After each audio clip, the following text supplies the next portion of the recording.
Morning voice എന്ന പ്രതിദിന വചനധ്യാന പരമ്പരയിലേക്ക് ഏവർക്കും സ്വാഗതം.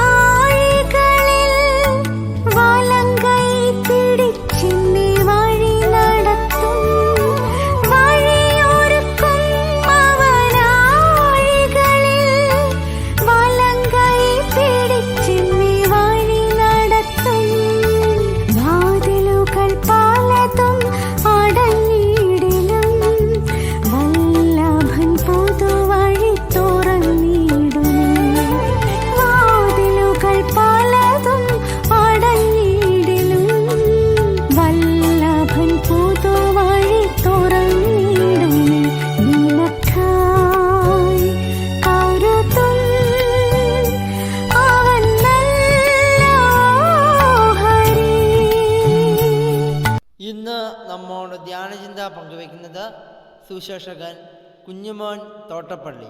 പ്രാർത്ഥനയോടെ ശ്രവിച്ചാലും. ദൈവനാമത്തിന് മഹത്വമുണ്ടാകട്ടെ. ബൈബിളിലെ ഉൽപ്പത്തി പുസ്തകത്തിലെ 3-ാമത്തെ ചോദ്യമാണ് എൻ്റെ ധ്യാന വിഷയം.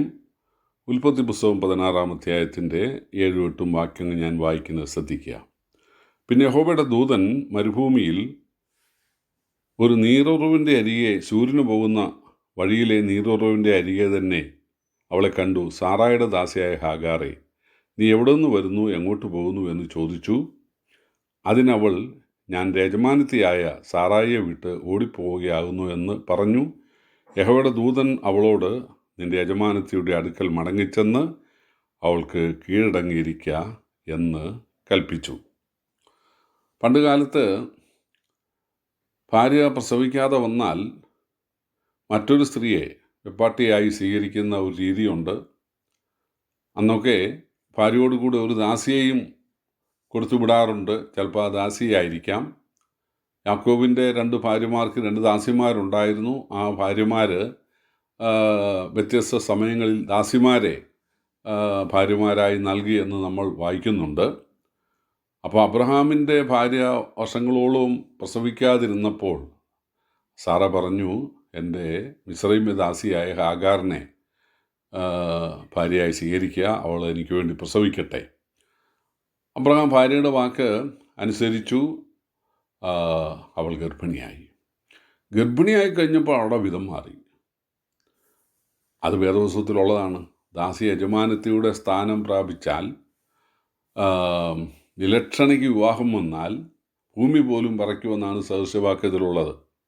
മനസാക്ഷിയിലൂടെ അബ്രഹാമിന് ഇത് മനസ്സിലായി. ഇവള് ഈ വീട്ടിൽ വന്ന് പാട്ടും പ്രാർത്ഥനയൊക്കെ കേട്ട് യഹോവയെ വിശ്വസിച്ച ആളാണെങ്കിലും ആത്മീയമായി വളർച്ച ഉണ്ടായിട്ടില്ല. കണ്ണുകൾക്ക് നല്ല തെളിച്ചം വന്നിട്ടില്ല, കാതുകൾക്ക് നല്ല കേൾവി ഉണ്ടായിട്ടില്ല, സംസാരത്തിന് നല്ല പക്വത ഉണ്ടായിട്ടില്ല. അപ്പോൾ ഒരു ലക്ഷണയുക്തയായിട്ടില്ല, ആത്മീക വൈകല്യങ്ങളൊക്കെ ഉണ്ട്. അതുകൊണ്ടാണ് അവളെ വളർത്തി വലുതാക്കിയ, വെളിയിൽ കിടന്ന് അവളെ അകത്ത് കിടത്താൻ അനുവദിച്ച ആ സാറയെ ആദരിക്കാതിരുന്നത്. നമ്മൾ പലരും അങ്ങനെയാണ്. നമ്മളെയൊക്കെ ഉയർത്തിയ പലരും ഉണ്ട്, പക്ഷേ അവരെ നമ്മൾ ബോധപൂർവം മറക്കുന്നവരാണ്. ദൈവത്തെ മറക്കരുത്, മനുഷ്യരെയും മറക്കാൻ പാടില്ല. പക്ഷേ ഈ കേസ് സാറ തന്നെ കൈകാര്യം ചെയ്തില്ല. അവളത് അബ്രഹാമിനോട് പറഞ്ഞു. അതാണ് ഒരു ഉത്തമ സ്ത്രീ ചെയ്യേണ്ടത്. പക്ഷെ അബ്രഹാം സാറെ കുറ്റപ്പെടുത്തിയില്ല. ഇന്നത്തെ ഭർത്താക്കന്മാരാണ് പറയും, അവൾ ഗർഭിണിയല്ലേ, ഡ്യുവൽ പേഴ്സണാലിറ്റി അല്ലേ, അതുകൊണ്ട് അവൾക്ക് ഇറിറ്റേഷൻ ഉണ്ടാകും, അതാണ്. പിന്നെ നിനക്കാണെങ്കിലും ഒരു പക കാണും, നിനക്ക് സാധിക്കാഞ്ഞത് അവൾക്ക് സാധിച്ചല്ലോ, നീ ഗർഭിണിയായില്ല, അവൾ ഗർഭിണിയായല്ലോ, അപ്പം അതിൻ്റെ ഒരു പക കാണും, അതുകൊണ്ട് നീ ഒന്ന് ശാന്തമാകുക എന്ന് പറഞ്ഞ് ഭാര്യയെ കുറ്റപ്പെടുന്നു. പക്ഷെ ഒരു വാക്കിലും അബ്രഹാം കുറ്റപ്പെടുത്തിയില്ല. അബ്രഹാം പറഞ്ഞു, നീ എൻ്റെ ഭാര്യ, നിനക്കിഷ്ടം പോലെ നിൻ്റെ ദാസിയോട് ചെയ്തുകൊള്ളുക, അവളെന്നും ദാസിയായിരിക്കും. നമ്മളൊരു ശരീരം. സാറ അല്പം സ്ട്രിക്റ്റായ നിലപാടെടുത്ത് കഴിഞ്ഞപ്പോൾ അവൾ ഇറങ്ങിയൊരു പോക്ക് വെച്ചു കൊടുത്തു. അങ്ങനെയാണ് ചില ഭാര്യമാർ ഭർത്താവിനെ ഒന്ന് വഴക്ക് പറയാനോ അല്ലെങ്കിൽ ശാസിക്കാനോ കറക്റ്റ് ചെയ്യാനോ ഒന്നും താല്പര്യമില്ല. ആ ഒരു പൊക്കളയും അതാണ്. ഉറങ്ങിപ്പോയി. പക്ഷെ ദൈവത്തെ സംബന്ധിച്ചിടത്തോളം ദൈവത്തിന് ജാതി വ്യത്യാസമോ അല്ലെ ഒരാൾക്ക് ആത്മീയമായ വളർച്ചയില്ല അതിൻ്റെ പേരിലുള്ള ഒരു അവഗണനയൊന്നുമില്ല. സൂര്യന് പോകുന്ന വഴിയെ മരുഭൂമിയിൽ ഒരു കിണറ്റിൻ്റെ കരയിൽ ദൈവം അവൾക്ക് പ്രത്യക്ഷപ്പെട്ടു. ചോദിച്ചു, സാറയുടെ ദാസിയായ ഹാഗാറെ, നീ എവിടുന്ന് വരുന്നു, എങ്ങോട്ട് പോകുന്നു? അവളുടെ ഡെസിഗ്നേഷൻ അതാ, അവളുടെ തസ്തിക അതാ, സാറയുടെ ദാസി. പ്രിയപ്പെട്ടവർ, നമ്മിൽ ഓരോരുത്തർക്കും ഓരോ തസ്തികയുണ്ട്. ദൈവമുമ്പാകെ നമുക്ക് ഓരോ സ്ഥാനങ്ങളുണ്ട്. നമ്മൾ അതിൽ ഉറച്ചു നിൽക്കണം, അതിൽ അഭിമാനം കൊള്ളണം. നമ്മുടെ തൊഴിലിൽ, നമ്മുടെ കരിയറിൽ നമ്മൾ അഭിമാനം കൊള്ളണം. ചോദിച്ചു, സാറയുടെ ദാസിയായ ഹാഗാറേ, ഇടിവിട്ട് പോലെയായിരുന്നു, എവിടുന്ന് വരുന്നു, എങ്ങോട്ട് പോകുന്നു? അവൾ സമ്മതിച്ചു, സാറയുടെ ദാസിയാണ്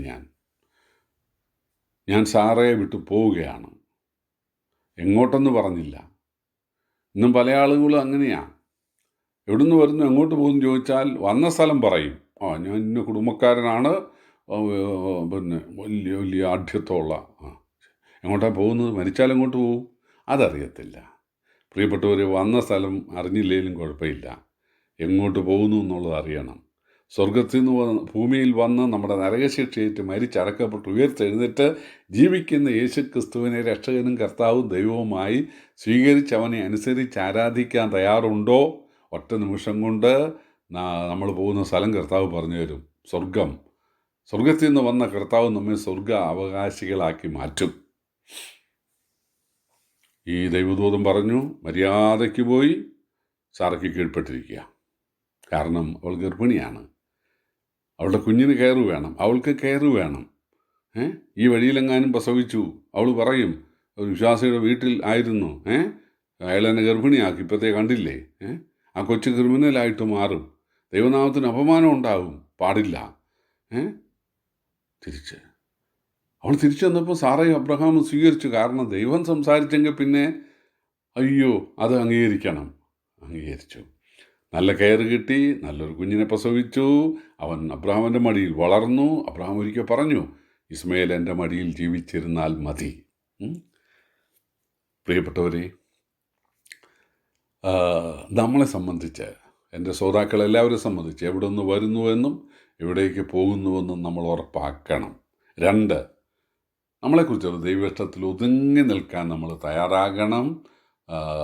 അത് ദാസിയാണോ അതിൽ, ദാസനാണോ അതിൽ ഒതുങ്ങി നിൽക്കണം. 3, ചുമതലപ്പെട്ട ആളുകൾ കറക്റ്റ് ചെയ്യുമ്പോൾ, ദൈവദാസന്മാർ കറക്റ്റ് ചെയ്യുമ്പോൾ അത് അംഗീകരിക്കാൻ, തലയ്ക്ക് എണ്ണയായി സ്വീകരിക്കാൻ തയ്യാറാകണം. അങ്ങനെയായാൽ തീർച്ചയായിട്ടും നമ്മുടെ കുഞ്ഞുങ്ങൾക്ക് അത് അനുഗ്രഹമായി തീരും. ദൈവം ഈ ചിന്തകളാൽ നമ്മെ സഹായിക്കട്ടെ. ദൈവനാമം ഇന്നും എന്നേക്കും വാഴ്ത്തപ്പെടുമാറാകട്ടെ. ആമേൻ.